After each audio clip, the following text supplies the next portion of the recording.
take on this significant task, and I am pleased to announce that they have agreed.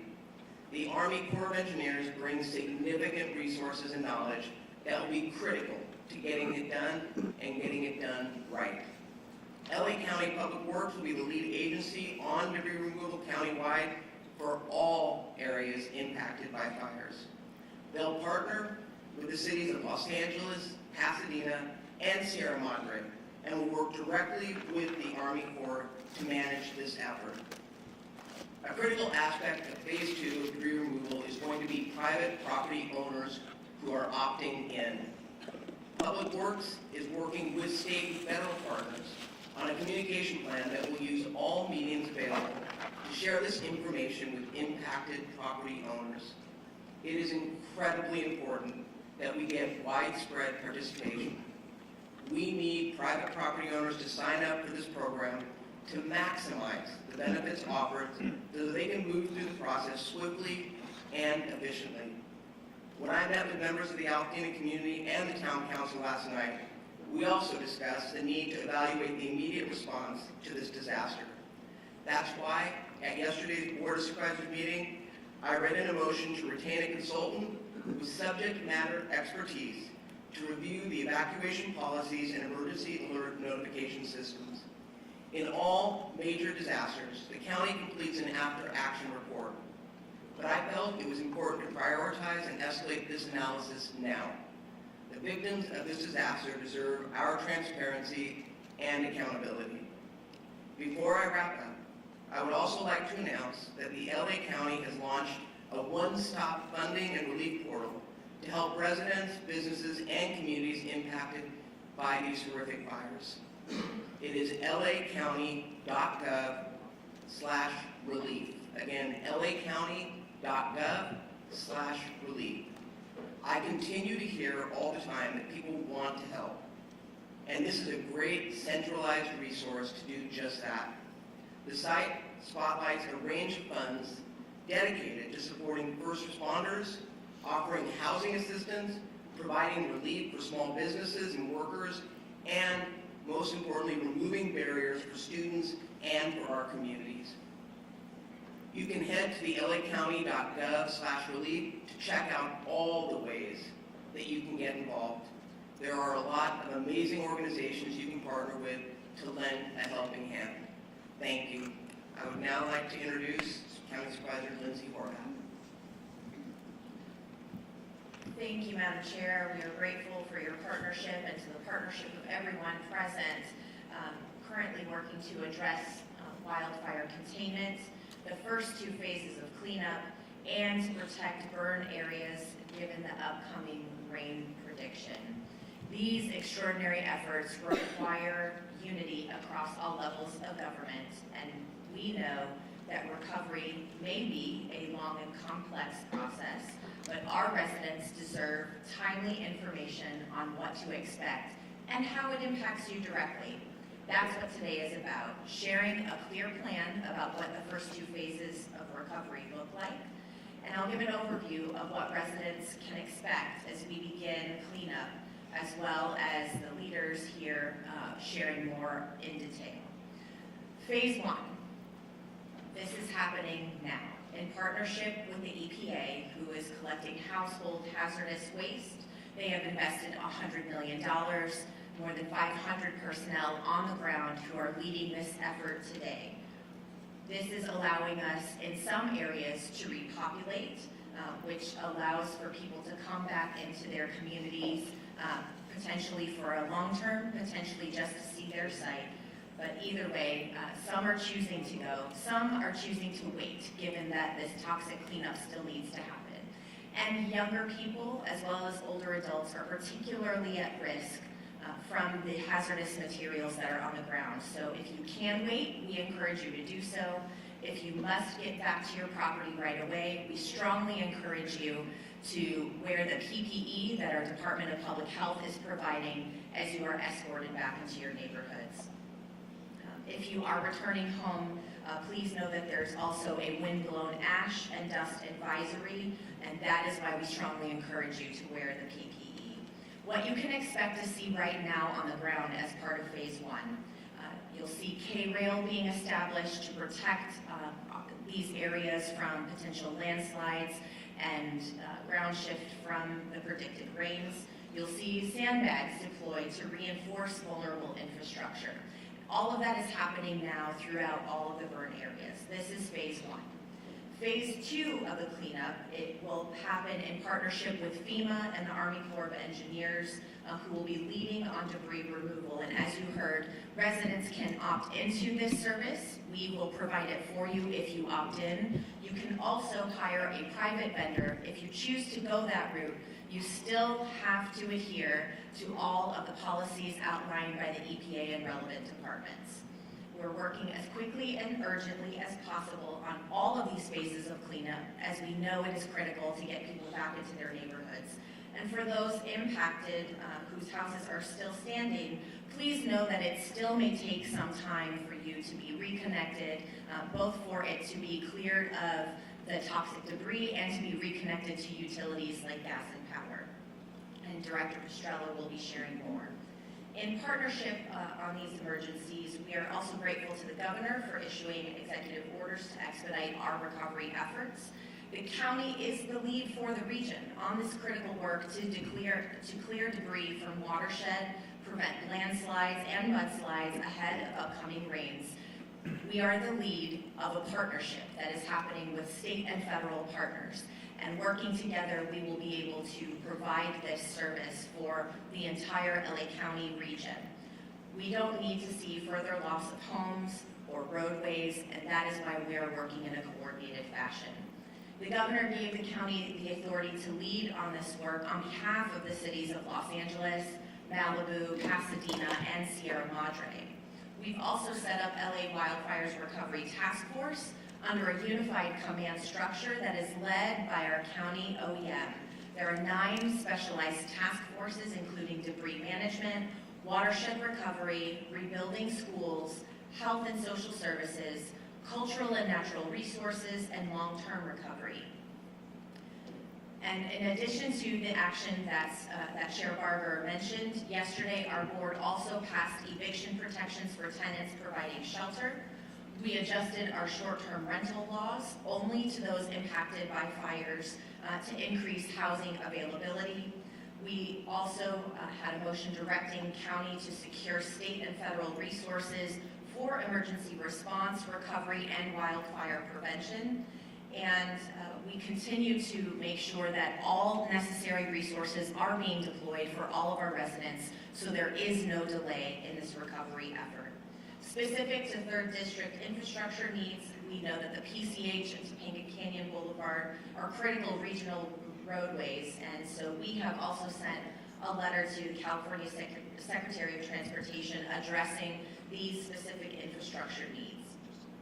2 telephone numbers to keep nearby for mud flow concerns, 800-933-0930, and for debris removal, you can call 844-347-3332. We encourage you to continue to use the disaster recovery centers as they include comprehensive services for all residents who have been impacted by these fires. I'd now like to welcome up LA County Sheriff Robert Luna. Good morning to all of you. This is an update from the LA County Sheriff's Department. Staffing-wise, we've decreased our footprint, specifically at the Eaton, by several hundred deputies, but be assured that we assess and reassess every day to figure out if we need to either decrease or increase any of the resources that we have assigned. The California Highway Patrol was demobilized yesterday morning, and again, I'd like to thank Commissioner Shonda Reed and the Governor for their assistance when we needed them. They were here for us, and if we need them again, they will come in mass the way they did previously. We have approximately 785 National Guard personnel continuing to assist the Los Angeles County Sheriff's Department and the Los Angeles Police Department. We will continue to reassess those needs as time goes on. The National Guard has been amazing in their assistance, and from the feedback I get from our communities in both incidences, they really appreciate seeing them and their work. Evacuation order-wise, we have approximately 14,755 residents that are still under evacuation orders. That's a significant decrease from what we've had over the last several days and weeks. Evacuation warnings, we have 0 at this time, but as you know, that can change at any minute, whether we're dealing with additional red flag warnings and or rainy weather that may be forecasted for us in the future. The curfew order is still in place for the areas that did have mandatory evacuation zones, both in the Palisades and Eaton fires. A reminder that that curfew goes from 6 p.m. To 6 a.m. That will be until further notice. That is consistently evaluated as well. As you are aware, even though we are allowing residents into their neighborhoods, they are asking us to continue extensive patrols, not only to assist them, but for concern continuously for burglaries and other crimes that may occur in that area. We will continue to be there for our residents as we move forward, and that also has to do with us working with our utilities companies, because as you are aware, we still don't have electricity, so it's pitch dark out there at night. That's why we're there with the additional staffing to assist as we can. Arresting any criminal activity, we stand at a total of 59 arrests. From the last time I briefed you, I believe it was Thursday morning, we had 5 arrests since then, 2 for impersonating firefighters, so a total of 3 arrests in the Palisades area and 2 in the Eaton area. Yesterday we had 0 arrests. I do expect that the arrests may go down, but I do want to remind everybody that if you are either going there with the intent to continue to steal or do anything of that nature, there will be additional resources, LA County deputy resources, some in uniform, some not in uniform, that will be addressing that issue. And we continue to be looking out for any scams, relief scam, or online opportunists that are taking advantage of our residents during that time. That will continue. Our search and rescue operations that we prioritized at both incidents, we have completed that portion of the grid searches. Now, as I say we've completed them, in regards to the missing persons, and I'll give you the number in a second, those investigations continue and they're very active.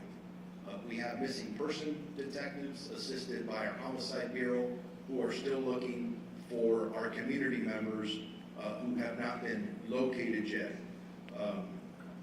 And overall, just to give you an idea of how extensive these search and rescue missions were, we did 8,857 locations at the Eaton incident, and we are at 5,972 at the Palisades incident.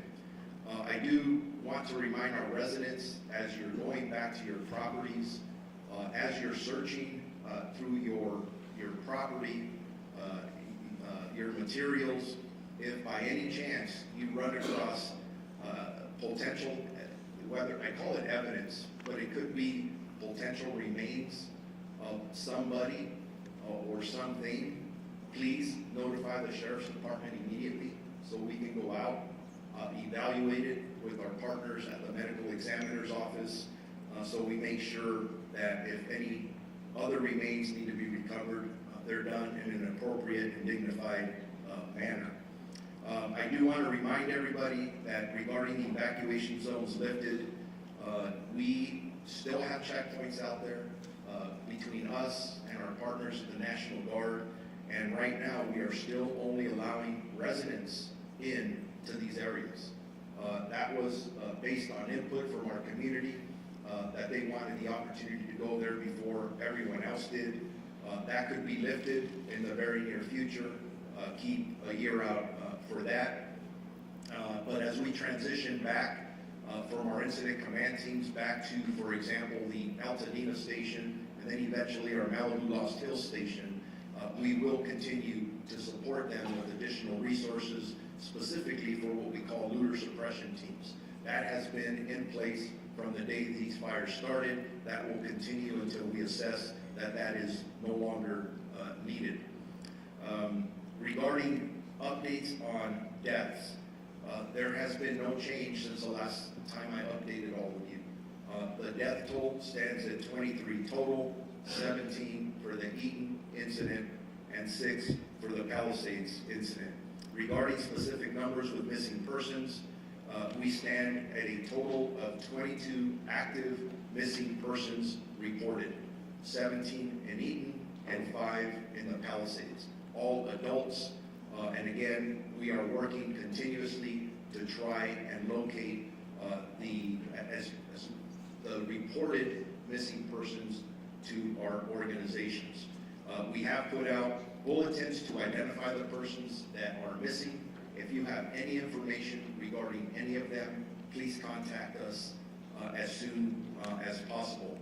I also want to end my statements. Both of our supervisors indicated that there will be an after-action report on what occurred. I welcome and appreciate their leadership in doing that, because we all need to know in an after-action what happened, how it happened, why it happened. We need those level of details. I know for us at the Sheriff's Department, we're being asked a lot of detailed questions about specific things that occurred. A lot of the people that I would ask these questions to are still out there working. But without having specific details yet, which we eventually will have, I want to repeat something that I said. It was either on day 1 or day 2 of this incident. Our deputy sheriffs, along with our partners at LA County Fire, were out there from the onset of this incident. We're dealing with, and I'm not a weather expert, what appeared to be a tornado of fire that consumed homes and blocks at a time. I spoke to deputies days after who were out there on the line, and looking at their faces, a lot of them looking into their eyes with tears in their eyes, because all of them at times felt helpless because of the weather conditions, because they wanted to save everybody's life. So when I talk about the fact that we had 17 deaths in the Altadena area and 6 deaths in the Palisades area, each of us take that extremely personal, because we did not want one loss out of this. Yes, we will go back and evaluate everything we did, but that should not take away from the heroic actions that I've seen and heard from, and the countless people have told me that our deputy sheriffs saved their lives in getting them out of these houses as the fires were approaching them. I just want to say that, I want to put that out, because yes, there are good, hard questions being asked, and like I've been telling people, we're still in the middle of this fight. We'll get there. We'll get the answers. We're all looking forward, because if we can do better, we can do better. But just keep in mind, there are people who have passed, and there are people that were out there risking their lives to save their lives as well. With that, I'd like to introduce LA County District Attorney Nathan Hoffman.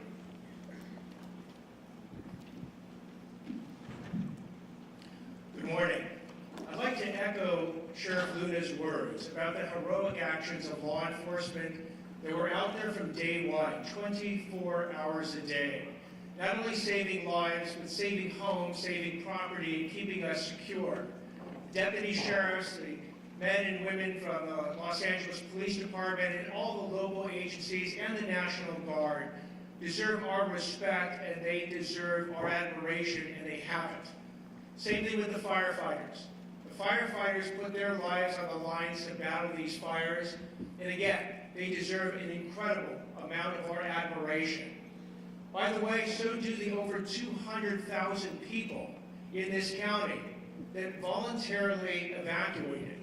I mean, it's one of the largest evacuations, certainly in LA County, and probably the entire nation, to be done in record time, again, to save lives.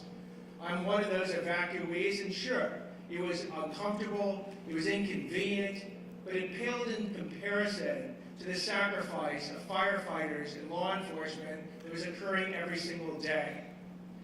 So we have, the District Attorney's Office we have been going after this small number of people who have viewed this crisis as an opportunity to commit crimes.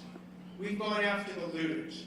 And thank you for the law enforcement, and thank you for the public in bringing these looters to our attention, where they have been arrested, they have been prosecuted, and they will be punished to the maximum extent of the law. Let me make clear what that means. Of the maximum sentences so far that have been triggered, we have seen people look at 3 years, 6 years, 9 years, and depending on their criminal history, 22 years and life in prison. Justice will be swift for these looters, and it will be significant. And the same thing with arsonists. While the cause and origin of the major fires is still yet to be determined, people, I don't know who these people are or what they're thinking, they're sick. They decided to go ahead and light some fires in the surrounding cities and just watch stuff burn. Well, the public, working with law enforcement, has caught these people. And they are looking at a minimum of 9 years in state prison. It's not funny, it's not interesting. If they want to do that and endanger our safety, we will throw the book at them. Now, price gougers. Again, another crop of people who have decided that this is their best opportunity to maximize their profit at the expense of people who have lost their homes and are desperate to find somewhere to call home over the next weeks, months, and maybe even years. If you've increased the price of whether it's a home, a service, a good, beyond 10% from the price you were originally offering it before the wildfires, you have engaged in price gouging. You are subject to criminal penalties, civil penalties, and public shaming. We will go after you. And my strong advice for any price gougers out there who are watching this is go ahead and fix what you did. Give back that money. Go back to that 10% amount. We will take that into account in deciding whether or not to prosecute you. And if you have any questions of what price gouging is or whether or not you are entering into this area, you can go to the Attorney General's website under price gouging. The city attorney has resources describing price gouging. Use those resources. We do not want to go ahead and fill our prisons with price gougers. In fact, that is not our desire. Our desire is to deter you from committing these crimes in the first place, thus helping all the victims who are desperately seeking these services. We've also seen other scams come up. People have been so generous in wanting to donate money and services, yet there are those criminals who have set up fake sites to try and target these donations and have them diverted away from, let's say, legitimate GoFundMe sites into fake GoFundMe sites. Be incredibly careful. If you want to give money or services, that you check out the organization that is asking you for this. If they in any way pressure you to give money, that is a red flag that it is most likely a fake organization. And please don't give Bitcoin or any type of cryptocurrency. They're counting on that, because you'll never see that cryptocurrency back. Legitimate organizations can be checked out, again, against the IRS's website if they're a nonprofit, or the State Attorney General's website. Other scams. This deals with the recovery. We're going to see unlicensed contractors coming in, thinking that Los Angeles is the gold mine of basically their criminal activity. When you go ahead and want to actually hire a contractor to rebuild anything you've lost, make sure they are a licensed contractor. If they don't have a license, you can check that out at the Contractor State Licensing Board website. Punch in their name, and if it doesn't come up with a license number, they are unlicensed, and that is a felony. And so we will, again, be enforcing these unlicensed contracting scams. Insurance scams. I'm sorry, this is almost a plethora of criminal activity that is going to descend on us, but it will, and you should be informed on it. Insurance scams, where people will come to you. They will say, look, I can help you get more insurance, better insurance, faster insurance. Just pay me some money. These are scams. In almost all situations, check them out. Make sure they are completely legitimate. Work with the Department of Insurance. If you have any questions, They have a hotline number. You can reach them by email or text, and they will answer your questions about any insurance scams. Please don't get ripped off. And for those insurance scammers out there, we will absolutely come after you. Your actions are despicable. They're disgraceful, and we will throw the entire book against you. Last type of scam, government benefit scams. We're about to have billions of dollars of federal money descend on Los Angeles County. There are people who look at that as the opportunity of a lifetime to rip it off. If you want to go ahead and engage in these scams and take government benefits that are designed to go to wildfire victims and not you, we will come after you. We did it back in the 1990s when government benefits came from the fires, the flood, the earthquake, and the riots. We did it back in the 2000 or the 2020 area when billions of dollars came to Los Angeles County from COVID relief, and we will go after you again if you want to in any way rip off the money that is destined for true wildfire victims. Today's theme is recovery, and I want to spend one moment talking about an interesting recovery. Because sometimes all it seems that I'm doing is talking about how I'm going to put people in jail, and I will, but often you want to find out what happens with those people in jail. The other night I went to the Rose Bowl where there's an incredible sight. You see thousands of people, firefighters, law enforcement, National Guardsmen who are there, who are basically situated to deal with the fires and the recovery. It's incredible. But what I also saw was 7 young men from Pine Grove Fire Camp. Pine Grove Fire Camp is up in Amador County, and it is taking young men who've committed crimes, violent crimes as juveniles, and is teaching them to be firefighters. It's incredible, the transformation in these young men from people who are dealing with the lowest situations in their lives, unconnected from society, no meaning in their life, to being trained to be firefighters, to being brought on the front lines of these fires, the Palisades fire, the Eaton fire, fighting to keep our homes there, fighting to keep lives alive. Young men at that level, incredible. That is part of the recovery we can even see in the criminal justice system. And it is an inspiration to make sure that even though we are going to put the criminals in jail, that there are opportunities to help people who've committed crimes actually recover. I'd now like to introduce Los Angeles County Department of Public Works Director, Mark Pastrella. Good morning. I want to start out today by providing a storm summary that we anticipate a storm that will be arriving in Los Angeles on the 25th and lasting through Monday the 27th, and also cover some recovery actions that the department's under. As a Director of Public Works and the Chief Engineer in Los Angeles County Flood Control District, LA County Flood Control District has stood up an incident for the department related to the storm, which is expected to enter the region on Saturday, January 25th, and last through Monday, January 27th. The latest forecast calls for a quarter to ½ inch of rain in LA County. There is a 10 to 20% chance of thunderstorms related to the storm. As the rain approaches, LA County Public Works will mobilize 24/7 storm patrols. All flood control dams and channels have been prepared for storm and stormwater capture facilities prepared to operate. This includes those areas that have been impacted by fire, the Palisades and Eaton fire areas. We are currently collaborating with state and local partners, including the City of Los Angeles, the City of Malibu, the City of Pasadena, the City of Sierra Madre, and others, and the unincorporated areas by recent fires. Our objective in this incident is to protect the public, property, and the natural environment from potential mud and debris flows and pollution. Currently, our crews are clearing debris from streets, cleaning and preparing debris basins, deploying sandbags and other systems to keep runoff with ash and other burnt debris from entering the storm drain system.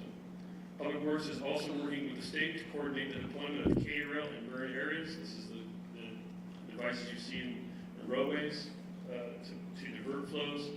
There are 9 specialized task forces in place that focus on everything aspect of recovery. We're switching pages here. So we're actively involved in in this incident. We are going to be active tomorrow in the burn areas. You will see full-scale crews, including crews from the National Guard, from the state California OES, from state DWR, from LA County Flood Control District, along with the city's road departments, deploying best management practices or sediment traps throughout the burn areas. This looks like K-rails, sandbags, and other devices with the objective of containing the sediment from the burn lots within the streets of the burn areas. So we're going to be active, and we're going to be asking for your patience and for you to stay clear of our crews as we're doing this. We are coordinating this work with all the utilities that are trying to recover in the areas.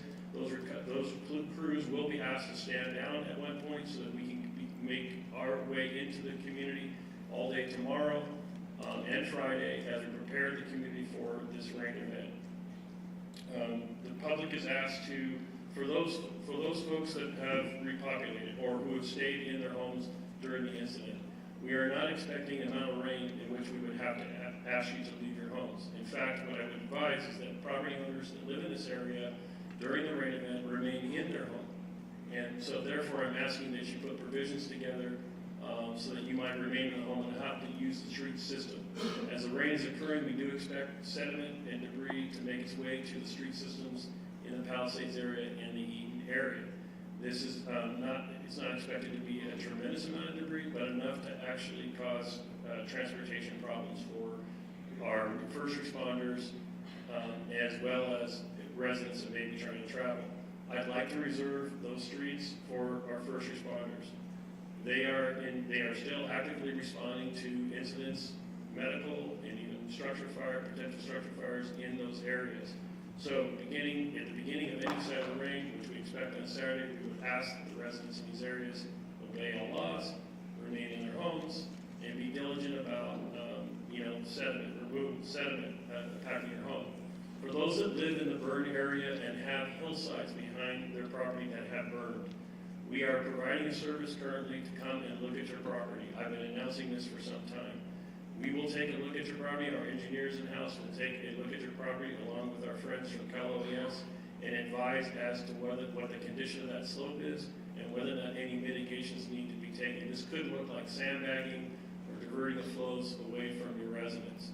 But let me be clear, if you live in an area and you're in the home and there's a slope behind your home that is burned and it's maybe 20 feet or more in height, and it is adjacent to the property in any direction, your best bet is not to be in that home when it rains. The most conservative thing to do is to not be in that home when it rains, if we have not come and seen you yet.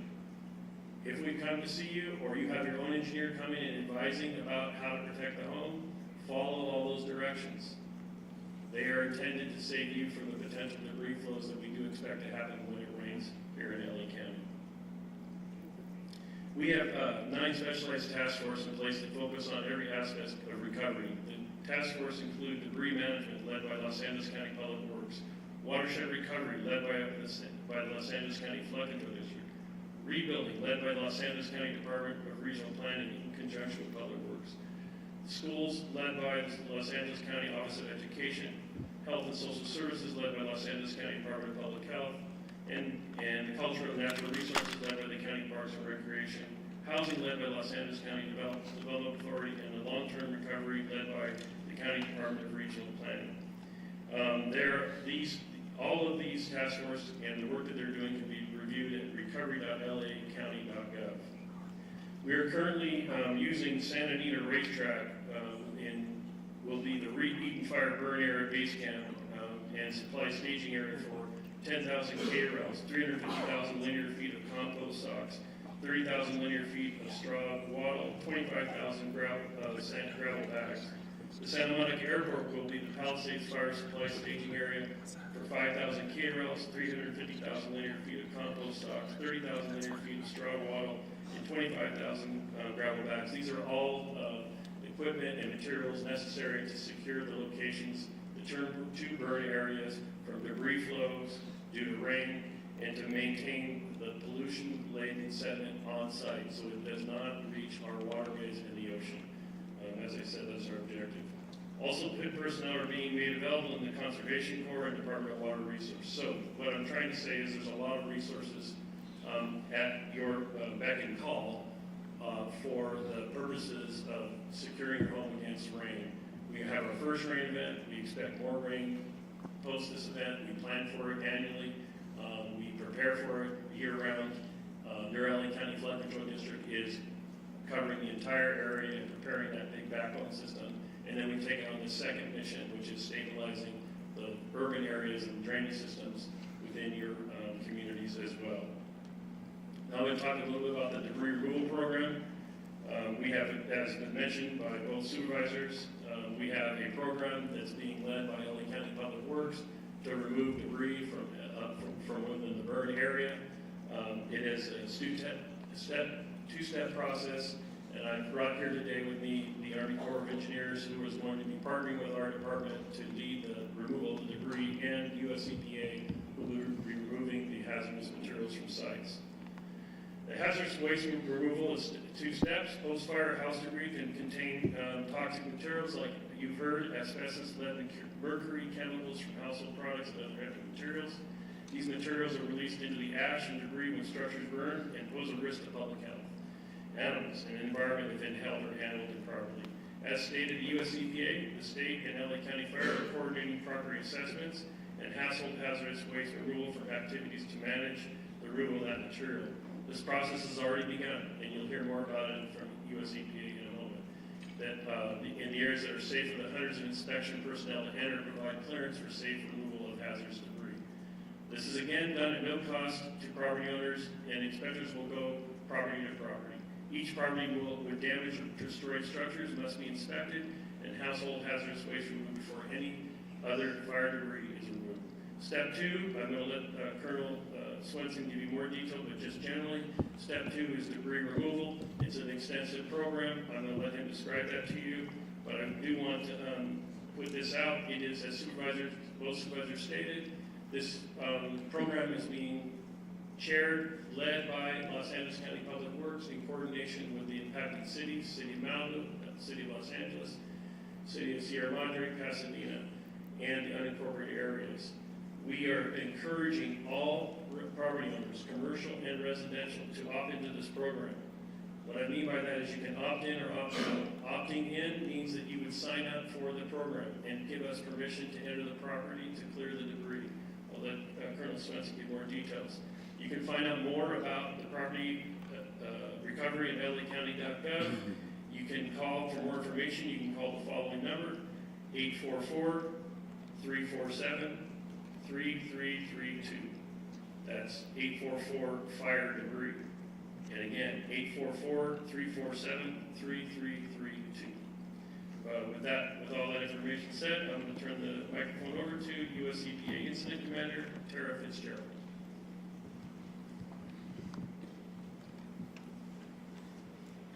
Good morning. I'm Tara Fitzgerald with the United States Environmental Protection Agency. Thank you for having me here today to discuss the US EPA's work. The US EPA has begun Phase 1 hazardous material removal operations within both the Eaton and Palisades burn footprints. Hazardous materials include common household items that many of us have in our homes, such as regular household products like paints, cleaning supplies, and automotive oils. Garden products such as herbicides and pesticides, batteries, including both standard and rechargeable types, propane tanks and other pressurized fuel containers, fire-damaged lithium-ion batteries, which require special handling due to fire and safety risks. Regarding our progress and next steps, our assessment teams began their work on Thursday, January 16th. We have secured temporary storage locations for materials from each fire site. These locations will serve as staging areas where materials can safely be packaged and prepared for proper disposal. Our teams will begin removing these materials once our staging areas are ready by early next week. Safety is our top priority through this process. Ash and burn debris from these sites can be hazardous, so our EPA teams use comprehensive safety equipment. Workers are equipped with protective gear, including respirators, protective suits, and special gloves. If wind speeds exceed 30 miles per hour, we will temporarily pause work operations for safety. If residents are present on their property when our teams arrive, we will skip that location and return at a later time to ensure everyone's safety. The public can find more information about our hazardous material removal operations at epa.gov/California-wildfires. This website will be continuously updated as our work moves forward. Thank you, and I'll introduce U.S. Army Corps of Engineers Field Office Commander Colonel Eric Swenson.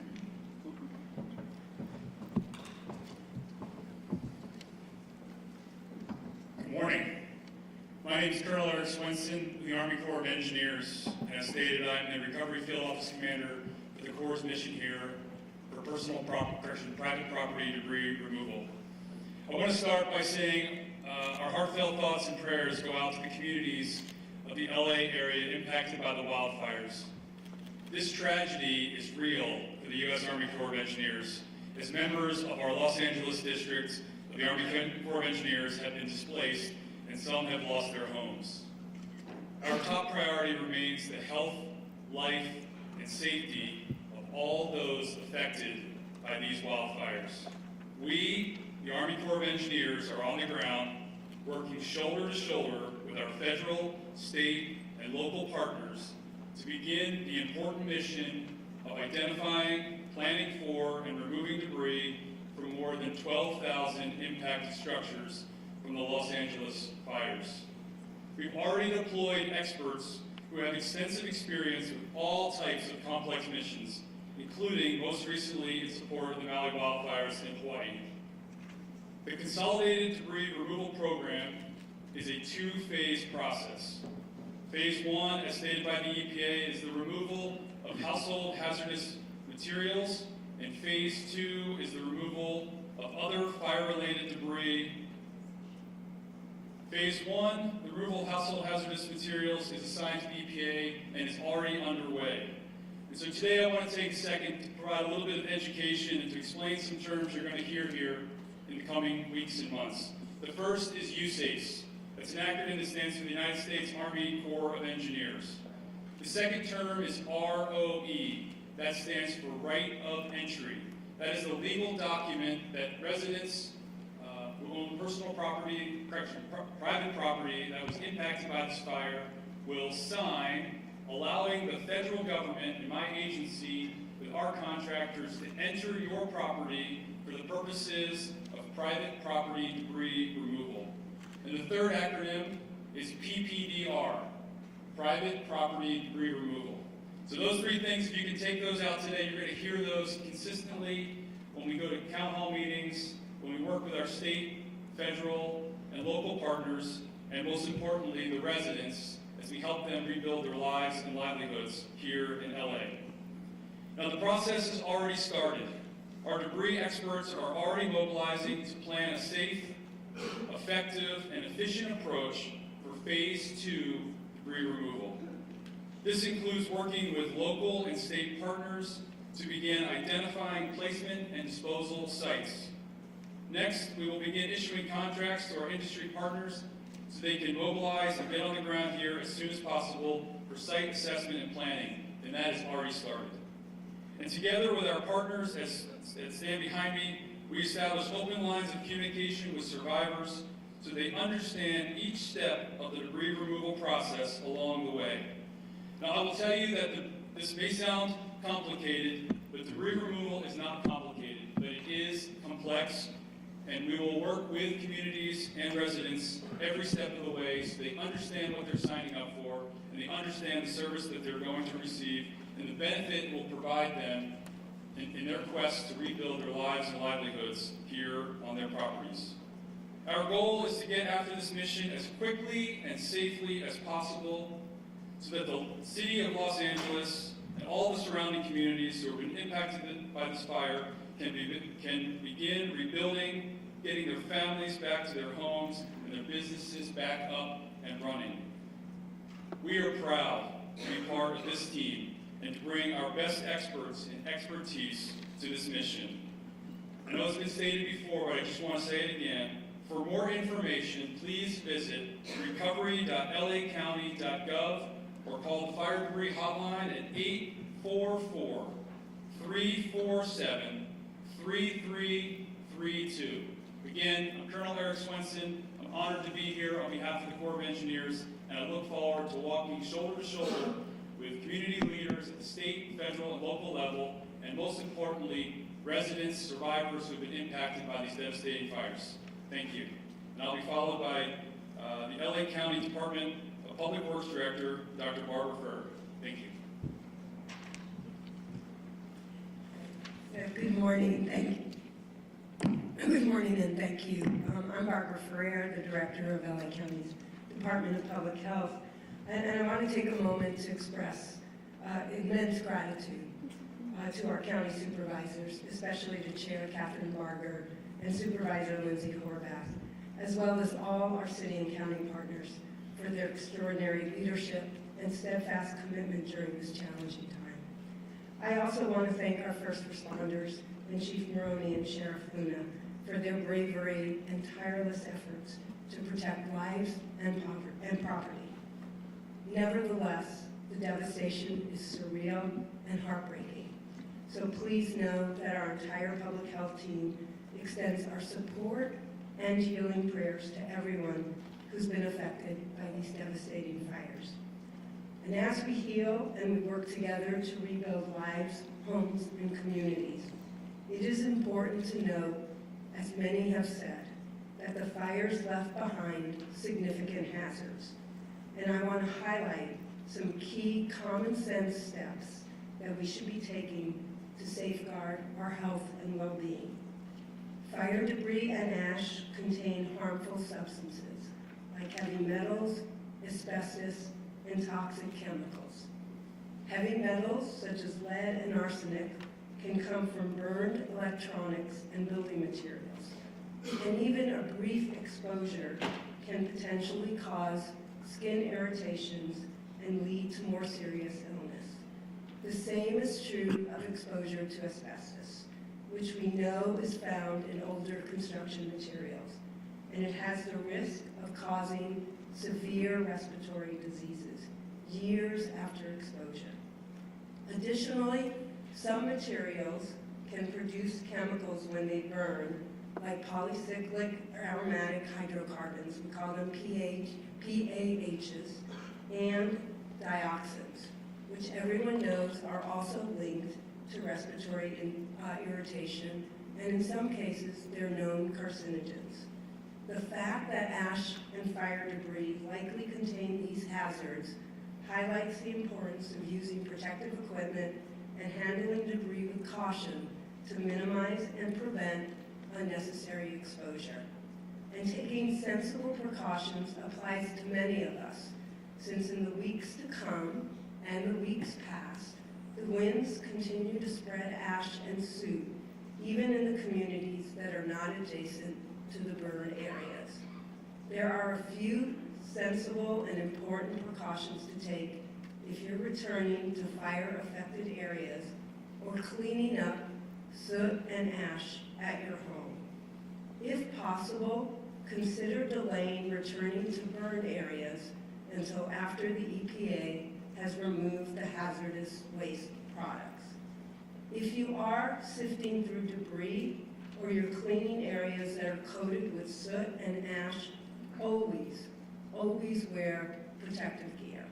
This includes an N95 or P100 respirator mask, gloves, long sleeve clothing, and shoes to minimize contact with hazardous particles. Surgical masks, those blue surgical masks and cloth masks, are not effective against ash and fine particulates. Avoid cleaning methods that are going to stir up the ash. In particular, please do not use leaf blowers. Instead, use wet cleaning methods like mopping, followed by damp cleaning before you gently sweep. Ash and debris that you collect can be sealed in plastic bags for disposal to prevent re-exposure and the spread of these toxins. We know that this process is overwhelming.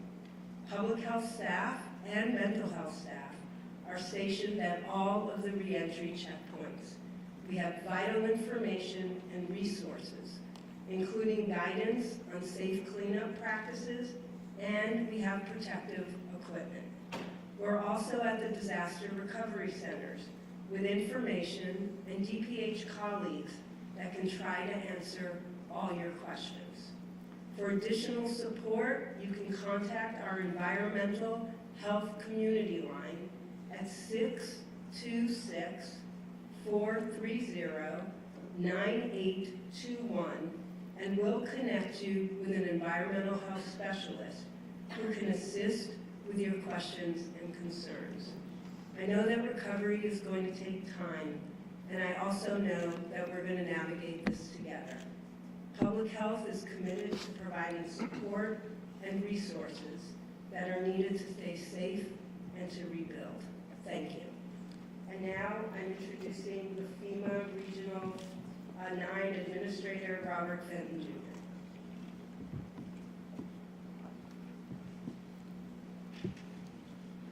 Good morning. Just wanted to reiterate our commitment to be here to support not only the immediate response to these fires, but the long-term recovery.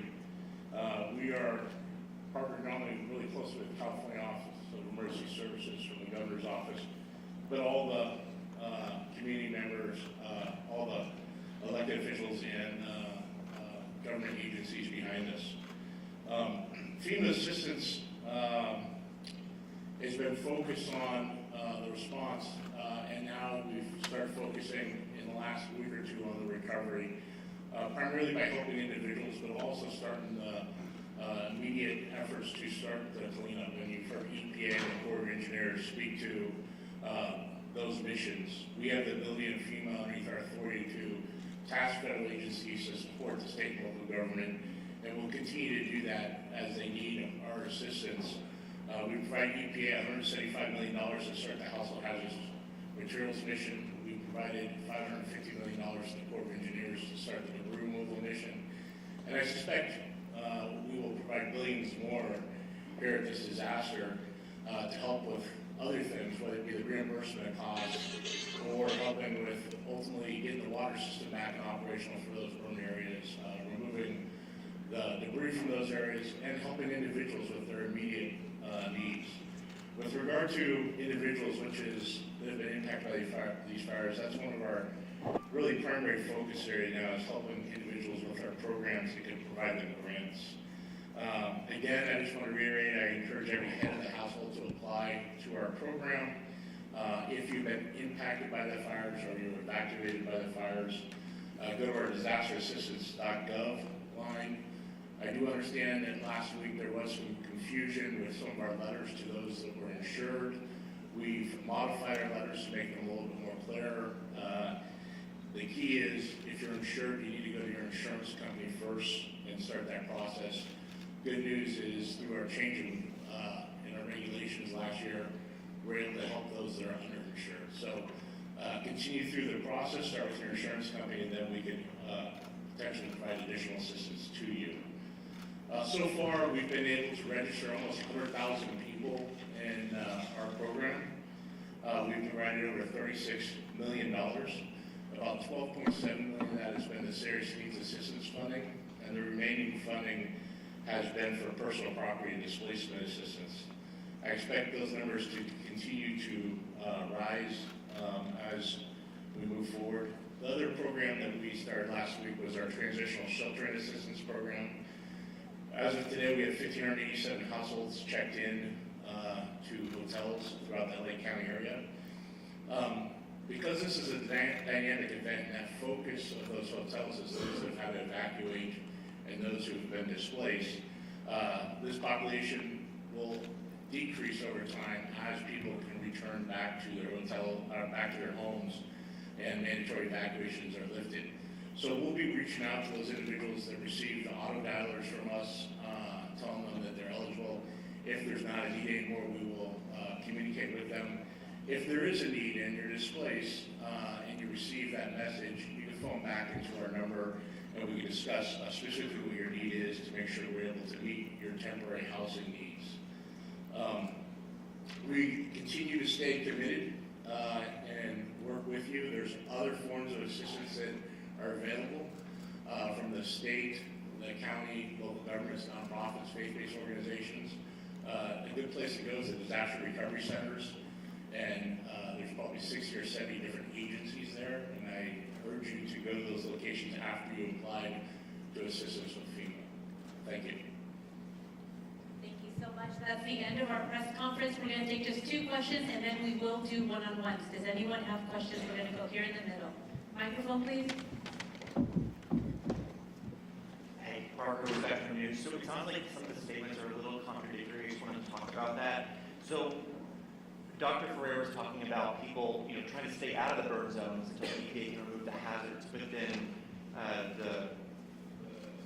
then one of the directors, Strellis, had said, if the rain comes, it'd be best to stay in your home because we're not expecting that much rain. However, then he went on to say, if you're near a slope that hasn't been looked at officially, then you might want to leave. Can you just maybe clarify what the official recommendation is if the rain does come our way?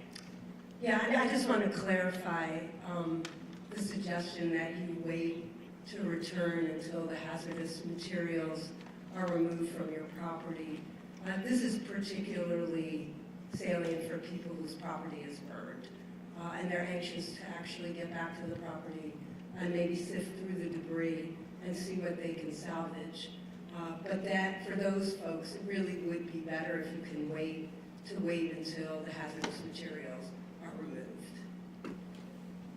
And we're going to hear from Strellis. Yes.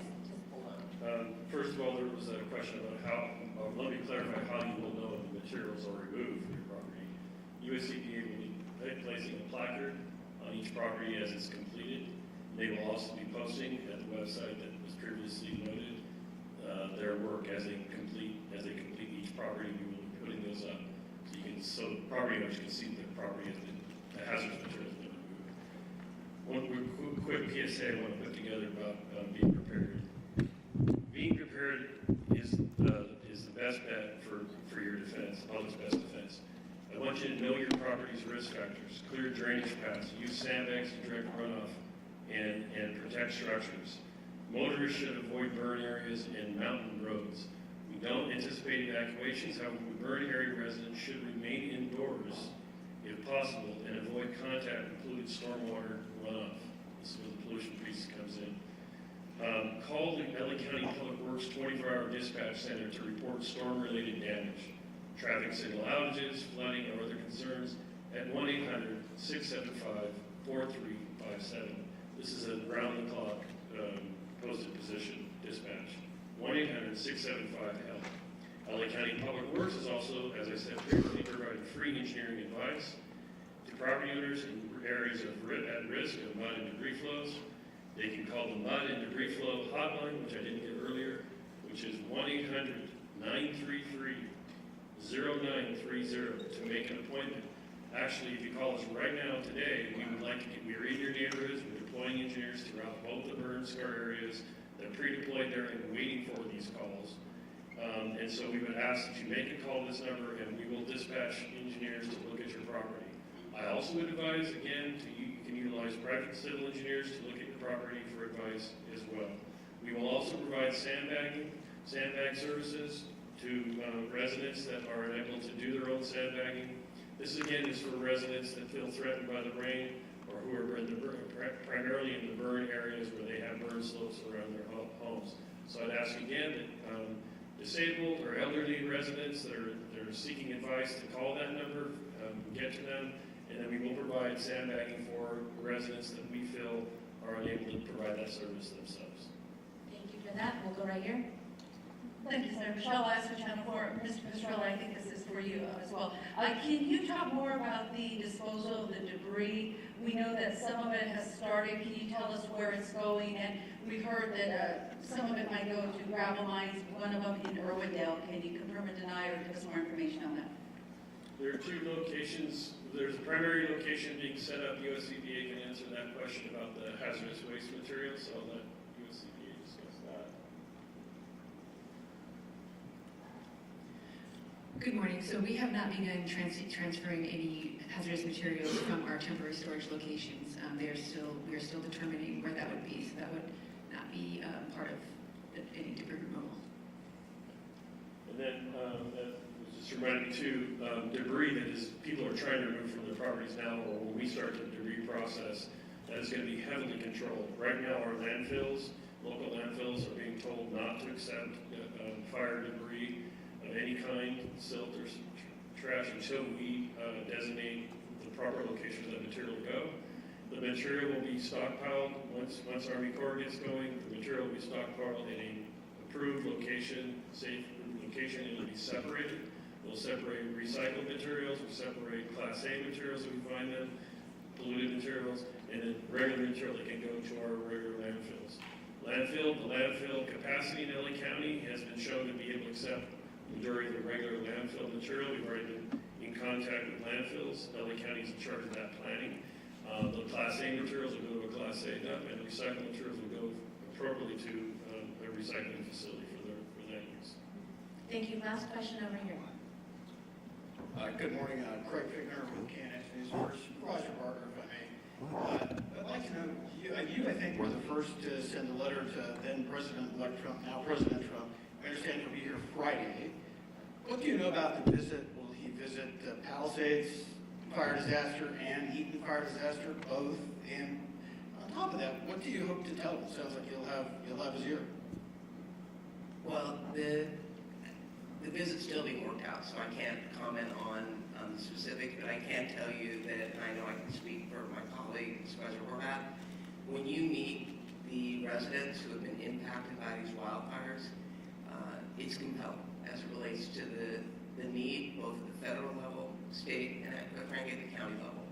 So my goal is to let them speak, let them tell him what they're looking at in terms of rebuilding, both for those that have insurance, those that are underinsured, those that in Altadena have lived in their homes for over 60 years, that are in their late 70s, early 80s, and wondering if they're going to be able to rebuild.